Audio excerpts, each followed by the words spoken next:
I've talked a lot on this channel about how grades don't really define us as a person, and grades more really define our ability to sort of learn new things and adapt to new environments and different situations, which is why people, employers and all that sort of stuff, look for people with higher grades and better sort of degrees, A-levels, all that sort of stuff, because they know that this person who has better grades can learn and adapt to different environments better than someone who may have bad grades. And while that may not actually be true, that may also seem quite unfair.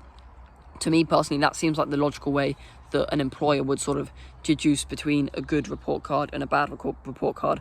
And I recently got my GCSE result report card recently, and I had a few realizations, and this isn't me coping. I'm still very happy with the grades that I ended up getting in the end. But yeah, I just sort of wanted to talk about some of the things that I sort of learned and understood from this experience. A lot of tension was released once I got my GCSE results, and that was quite a nice experience. And as I said before, I am very happy with my grades. You may know that I'm quite interested in science, and I got you may know the UK education system, the highest grade that you can get is a 9, not an A star. That we don't do letters anymore apparently, but I did get 9s in 2 of my sciences and an 8 in another, which I'm very pleased and happy with.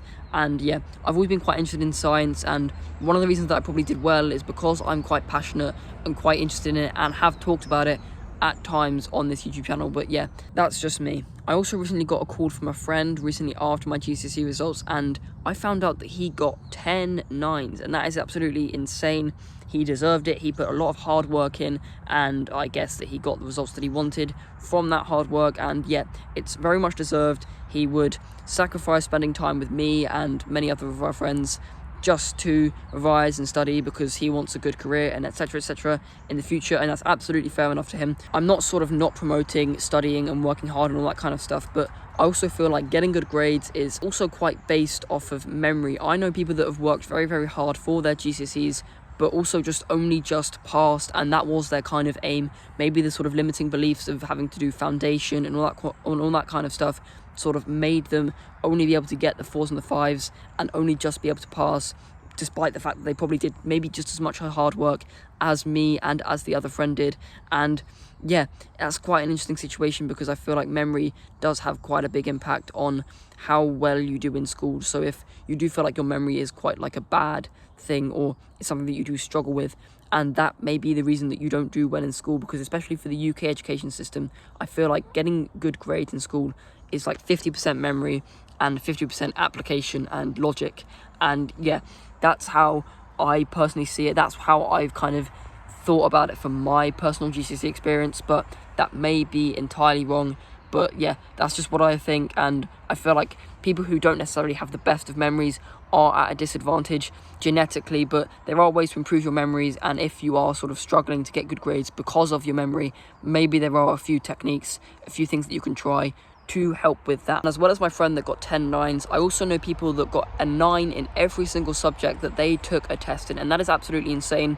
I heard that they'd been studying how I was studying in like April when the exams were upcoming in May, basically since December, and that means that of course they're going to get the good grades. They worked incredibly hard for it, and it's very deserved. But I also feel like their life wouldn't have exactly changed all that much, and my life wouldn't have exactly changed all that much if I didn't necessarily get the good grades, or they didn't necessarily get the good grades. We would still hopefully get into the colleges that we'd want to get into, the universities, the careers, the businesses, the networks. And maybe if we didn't necessarily work as hard, life would still be the same. And I'm not recommending that we don't do things like studying and all that sort of stuff, because they are good things to sort of indicate how well you may do in life in the future. The hard work that you can put into getting a certain outcome is a very sort of reliable indicator as to how well you may do in life. But yeah, that's just what I personally think. I prioritize my mental health during my GCSE exams rather than sort of sacrificing sleep just to get the all 9s, because I knew that the chances were, with how passionate I was about science, I'd probably get into the colleges that I wanted to get into and be able to do science there, simply because I enjoyed doing the tests and was passionate about that sort of subject.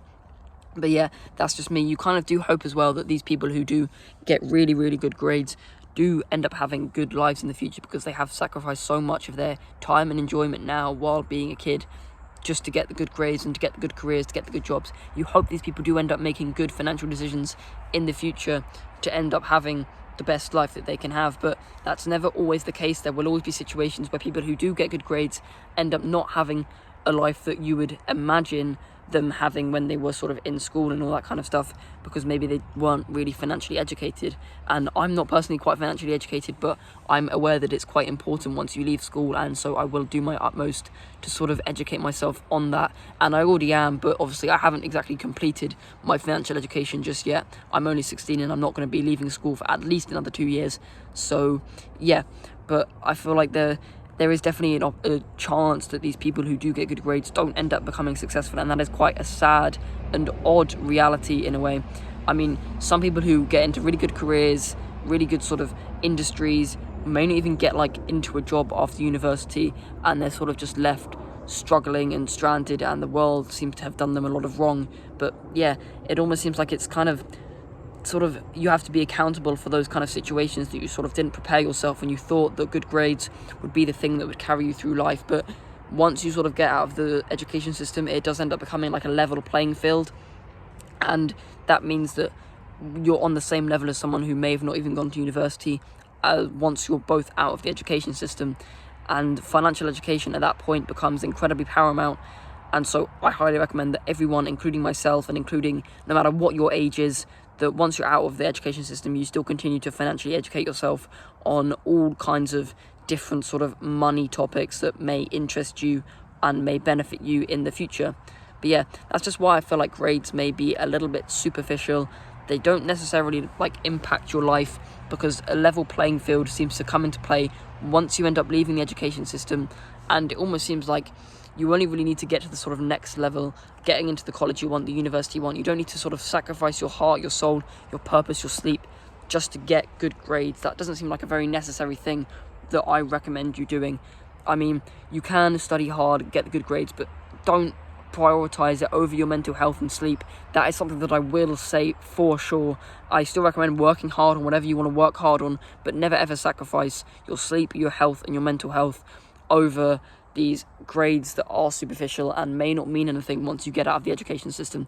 So yeah, with that, I recommend subscribing, because I love this community of young tribal people who are willing to improve themselves so much more than they already have. And good luck.